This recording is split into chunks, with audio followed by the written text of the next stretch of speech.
Hello friends, नमस्कार सभी को। आप सभी का स्वागत है मेरे YouTube channel I centre of Narendra पर। और आज हम बात करेंगे सूजस 24 तारीख की जो सूजस बुलेटिन आई है राजस्थान गवर्नमेंट की, उसमें कौन कौन सी इम्पोर्टेंट न्यूज आई है। तो सबसे पहले न्यूज की बात कर लेते हैं, कौन कौन सी न्यूजेज आई हैं। तो सबसे पहली न्यूज तो ये थी कि जो नीति आयोग की गवर्निंग काउंसिल की जो मीटिंग हुई है उसमें मुख्यमंत्री साहब ने भाग लिया है। और उसमें उन्होंने दो तीन चीजों के लिए प्रधानमंत्री जी को कहा है। ऑपरेशन सिंदूर के लिए धन्यवाद बोला है, और जो पीएम सूर्य घर मुफ्त बिजली योजना है उसके बारे में जिक्र हुआ है, पीएम कुसुम योजना के बारे में जिक्र हुआ है। तो उस मीटिंग में ये सब चीजें हुई। दूसरी इंपॉर्टेंट खबर, जैसे मैंने बताया, पीएम सूर्य घर मुफ्त बिजली योजना के बारे में भी उसमें सूजस बुलेटिन में आया है। तीसरी इंपॉर्टेंट न्यूज, लखपति दीदी योजना का भी एक कॉलम आया है। और चौथी, एक लू हीट स्ट्रोक के बारे में भी कुछ स्वास्थ्य जो समीक्षा बैठक ली गई है मंत्री साहब के द्वारा, तो उसके बारे में थोड़ी न्यूज आई है। तो आइए सब इनके डिटेल्स के बारे में देखते हैं कि ये है क्या और एग्जाम के दृष्टिकोण से ये कैसे इंपॉर्टेंट है। तो सबसे पहले हम बात करते हैं नीति आयोग की। तो नीति आयोग जो बना है वो 1 जनवरी 2015 में बना था, और प्रधानमंत्री साहब ने इसकी जो घोषणा की थी वो 15 अगस्त 2014 को कर दी थी कि योजना आयोग के स्थान पर, पहले योजना आयोग चलता था उसके स्थान पर नीति आयोग को लाया गया। कब से लाया गया? 1 जनवरी 2015 से। तो एक तो यही इंपॉर्टेंट चीज है कि ये नीति आयोग कब से प्रारंभ हुआ, तो ये डेट याद रखने वाली है। जो छोटे एग्जाम है उनमें ये डेट पूछी जा सकती है। दूसरी चीज ये है कि नीति की फुल फॉर्म क्या है? National institute for transforming India. मतलब जो एक ऐसा इंस्टीट्यूट है जो इंडिया को ट्रांसफॉर्म कर देगा। तो इसकी फुल फॉर्म भी एक एग्जाम में पूछी थी, मेरे ध्यान नहीं आ रही कौन से एग्जाम में, लेकिन ये exam national institute transforming India. तो ये एक फुल फॉर्म याद करने वाली चीज है। अब बात करते हैं इसके कार्य क्या है, नीति आयोग किस तरह से कार्य करता है। तो इसके जो मेन जो काम है वो नीति निर्माण के काम है।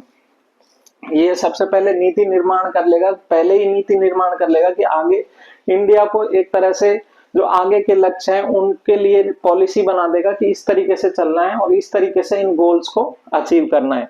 और इसका एक मेन काम है कि ये सहकारी संघवाद को बढ़ावा देता है। सहकारी संघवाद का मतलब है कि जो केंद्र जो डिसीजन लेता है वो उस डिसीजन में सभी राज्यों की सहमति लेने की कोशिश करता है, और जो राज्यों के जो मुख्यमंत्री हैं और जो पॉलिटिकल पार्टीज हैं उनकी भी आप राय जानने की कोशिश करता है, और उसको भी इम्प्लीमेंट करने की कोशिश नीति आयोग करता है। नवाचार के फील्ड में ये काम करने की कोशिश करता है। और एसडीजी मैं पहले भी बता चुका हूँ, सस्टेनेबल डेवलपमेंट गोल्स, ये 2015 से 2030 तक 17 गोल यूएन ने डिसाइड किए थे। और वो गोल्स, उनका एसडीजी इंडेक्स निकालता है, इंडिया के लेवल पर कौन सा जो स्टेट है वो अच्छा परफॉर्म कर रहा है। इसकी भी कुछ कैटेगरीज होती हैं, कुछ स्टेट्स जैसे एस्पायरेशनल होता है, कुछ परफॉर्मर होते हैं, कुछ फ्रंट रनर होते हैं, कुछ अचीवर होते हैं। तो कुछ नंबर्स के बेसिस पर एसडीजी इंडेक्स निकाला जाता है। तो वो काम भी नीति आयोग करता है। अब बात करते हैं इसकी संरचना की, इसकी कौन कौन नीति आयोग में शामिल होता है। तो सबसे फर्स्ट तो अध्यक्ष जो होता है पीएम साहब होते हैं, हमारे नरेंद्र मोदी जी इस समय जो प्रधानमंत्री हैं वो इसके अध्यक्ष होते हैं। और उपाध्यक्ष की बात करें तो उपाध्यक्ष जी हैं सुमन बेरी। ये एक इंपॉर्टेंट क्वेश्चन है कि सुमन बेरी जी इस टाइम नीति आयोग के उपाध्यक्ष कौन है, तो सुमन बेरी, डायरेक्ट क्वेश्चन पूछा जा सकता है। सीईओ कौन है? बीवीआर सुब्रमण्यम, ये सीईओ है। तो ये भी एक डायरेक्ट क्वेश्चन पूछा जा सकता है। और संरचना में इसके कुछ फुल टाइम मेंबर्स होते हैं, कुछ पार्ट टाइम मेंबर्स होते हैं, कुछ स्पेशल इनवाइटीज होते हैं, और एक होती है गवर्निंग काउंसिल जिसकी बैठक अभी हुई है, 10वीं बैठक हुई है और उसमें मुख्यमंत्री जी ने भाग लिया है। गवर्निंग काउंसिल में जो सदस्यों की बात की जाए तो वो सभी राज्यों के जो सीएम है, यूटीज के सीएम है वो होते हैं, और जो यूटी के लेफ्टिनेंट गवर्नर जो उपराज्यपाल होते हैं वो भी इस गवर्निंग काउंसिल के सदस्य होते हैं। फुल टाइम मेंबर्स की बात करें तो जैसे विनोद के पॉल जी हैं और रमेश जी हैं, कृषि विशेषज्ञ। इसमें कुछ विशेषज्ञों के जैसे स्वास्थ्य विशेषज्ञ विनोद कुमार पॉल जी हैं और कृषि विशेषज्ञ रमेश जी हैं। इस तरीके से 4 लोग होते हैं इसमें फुल टाइम मेंबर्स। कुछ स्पेशल इनवाइटीज जैसे नितिन गडकरी जी हैं, थावरचंद गहलोत जी हैं, तो ये स्पेशल इनवाइटीज में काउंट होते हैं। अब मैंने पहले ही बता दिया कि ये पहल कैसे करता है, एस्पायरेशनल डिस्ट्रिक्ट्स की लिस्ट निकालता है, अटल इनोवेशन जैसे नवाचार के रूप में तो अटल इनोवेशन इंडेक्स भी निकालता है, डिजिटल इंडिया की बात करता है, एसडीजी की बात करता है, और भारत @75 इस तरह की कुछ जो लेख होते हैं, कुछ रिपोर्ट्स होते हैं, वो ये नीति आयोग निकालता है। तो हमने नीति आयोग के बारे में जनरल एक मोटा मोटा इंट्रोडक्शन ले लिया, मोटा मोटा इसका काम देख लिया कि नीति आयोग 1 जनवरी 2015 को इसकी फुल फॉर्म क्या होती है, कौन इसके अध्यक्ष है, कौन सीईओ है, कौन उपाध्यक्ष है, ये सब चीजें हमने इसमें देख ली, किस तरह की संरचना होती है और क्या क्या ये काम करता है। अब हम बात करते हैं दूसरी, पीएम सूर्य घर मुफ्त बिजली योजना। नाम से ही पता चल रहा है कि सूर्य सूर्य घर, योजनाओं के नाम से ही उनका वो निकल जाता है, कई योजनाएं होती हैं जो नाम से ही आइडिया लग जाता है। पीएम सूर्य घर मुफ्त बिजली योजना, इसमें क्या है कि जो इसमें 1 करोड़ घरों को निर्धारित किया गया है कि 1 करोड़ घरों को गवर्नमेंट 300 यूनिट तक बिजली फ्री देगी, किसी भी प्रकार का कोई चार्ज उन पे ना आए। और उन बिजली फ्री कैसे देगी, उनकी सोलर रूफटॉप संयंत्र लगाए जाएंगे जिससे बिजली का उत्पादन होगा। यदि 300 यूनिट से ज्यादा बिजली का उत्पादन होता है तो वो अपने बिजली बेच भी सकते हैं, और 300 यूनिट तक होता है तो उनके बिजली का बिल 0 आएगा।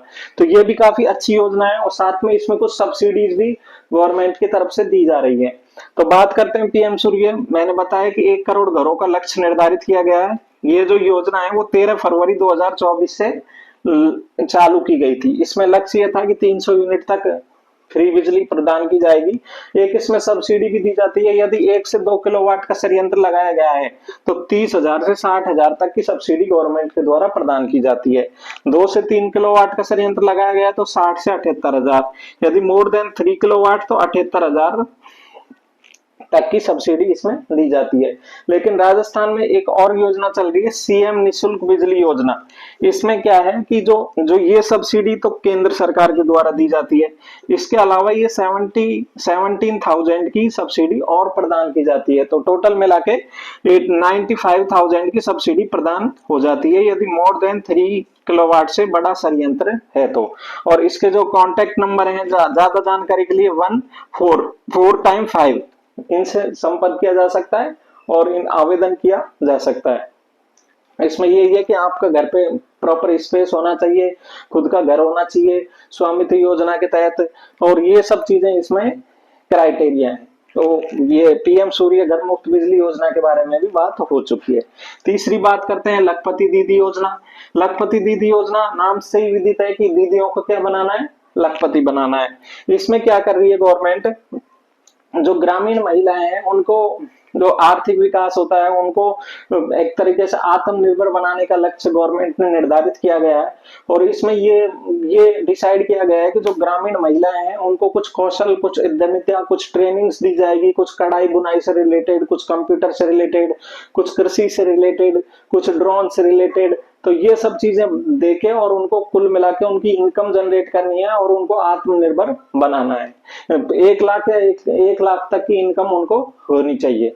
तो ये लखपति दीदी का लक्ष्य रखा गया है। इसमें कुछ क्राइटेरिया भी है कि जिनके फैमिली इनकम 3 लाख से कम है या 3 लाख तक है उनको ही गवर्नमेंट उसमें ट्रेनिंग प्रदान करेगी। ये क्राइटेरिया है। सबसे पहले जो आदिवासी क्षेत्र है, डूंगरपुर, बांसवाड़ा, उनको प्राइमरीली टारगेट किया गया है। सबसे पहले डूंगरपुर से ये योजना स्टार्ट हुई थी। इसमें किया क्या जाएगा, 5 लाख तक ब्याज मुक्त ऋण दिया जाएगा कि आप अपना कोई भी उद्यम है, कोई भी पहले ट्रेनिंग दी जाएगी और फिर 5 लाख तक ऋण भी प्रदान किया जाएगा कि आप उस उद्यम को स्टार्ट करो और किस तरीके से इंप्लीमेंट होगा ताकि आपकी इनकम सोर्स जनरेट होती है। तो आइए देख लेते हैं। ग्रामीण महिला को सशक्त किया जाएगा, 3 लाख तक की इनकम वालों को ही इसमें शामिल किया जाएगा, 5 लाख तक जो ब्याज मुक्त ऋण प्रदान किया जाएगा। डूंगरपुर से ये स्टार्ट की जाएगी और इसका लक्ष्य जो है 15 लाख तक लक्ष्य रखा गया है कि 15 लाख शुरू में महिलाओं को 15 लाखों को ट्रेनिंग देनी है और उनको लखपति दीदी बनाना है। चौथी और आखिरी खबर देख लेते हैं हीट स्ट्रोक के बारे में।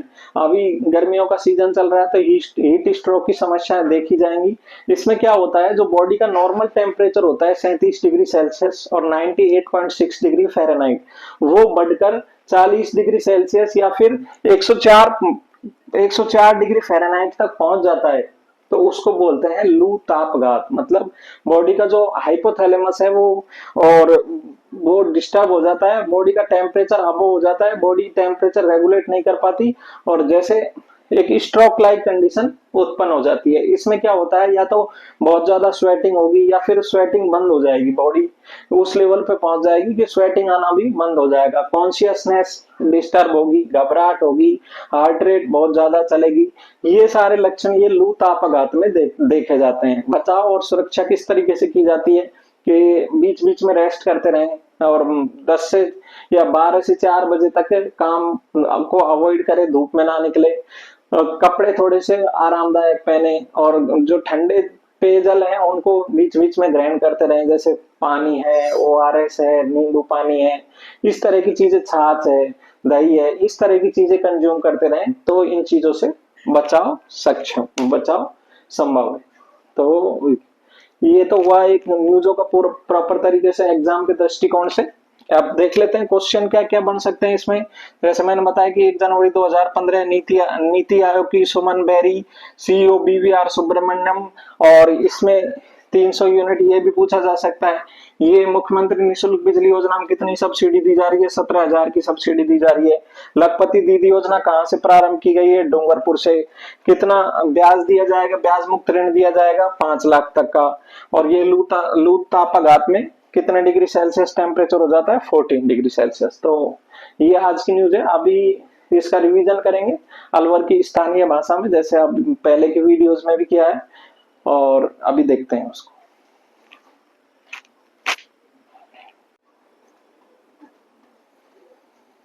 हाँ तो भाई स्टार्ट करा अपनी अलवर की स्थानीय भाषा में सूजस को। तो कल भी बताई और आज दोबारा सु अपना खन देखो, अभी डिजिटल बोर्ड वगैरह तो है ना, तो अपन तो ऐसे ही छोटा मोटा नवाचार कर रहे हैं।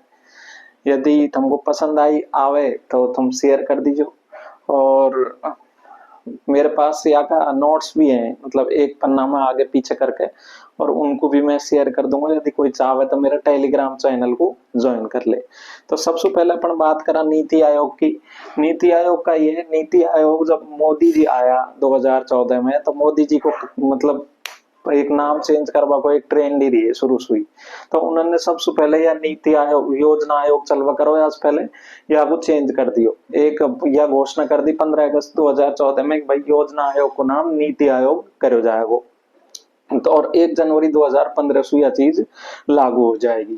तो 1 जनवरी 2015 से या योजना आयोग नीति आयोग बन गो। दूसरी चीज या नीति की फुल फॉर्म मैंने बताई, national institute for transforming India. मतलब एक नेशनल इंस्टीट्यूट है जो इंडिया को ट्रांसफॉर्म करेगा, इंडिया को परिवर्तन करेगा। कई कई काम है, का काम ये है कि कोई भी नवाचार है, कोई नीति निर्माण को काम है, और कोई भी जो स्टेट जो राज्य है उनसे पूछवा को काम है, वह नीति आयोग ही करेगा। मतलब नाम में ही वो पता चल रही भाई नीति निर्माण को काम है। या को एसडीजी इंडेक्स भी निकाला कि कौन सा स्टेट की काय तरीका से परफॉर्मेंस कर रहे। तो ये सब यहाँ का काम है। फिर यहाँ की संरचना रहे, मतलब कौन कौन आदमी कौन कौन जगह बैठे, एक अध्यक्ष रहे वो पीएम ही रहे। दूसरी चीज कोई जैसे सीईओ है जो मुख्य कार्यकारी अधिकारी रहे, वह यह टाइम है जो बीवीआर सुब्रमण्यम जी हैं, और जो उपाध्यक्ष हैं वो सुमन बेरी जी हैं। तो ये एग्जाम में पूछी जावे कि डायरेक्ट क्वेश्चन कि नीति आयोग को उपाध्यक्ष कौन है और नीति आयोग का सीईओ कौन है। टाइम और भी कई सारा मेंबर रहे, कुछ फुल टाइम मेंबर रहे, कुछ पार्ट टाइम मेंबर रहे, कुछ स्पेशल इनवाइटी रहे। काम मैंने बताई दियो कि एस्पायरेशनल लिस्ट निकाले और जो डिजिटल इंडिया के बारे में फोकस कर रहे, और जो भी नया नया नवाचार है वो सब या नीति आयोग काम करे, एसडीजी इंडेक्स निकाले। तो ये सब यहाँ का काम होगा।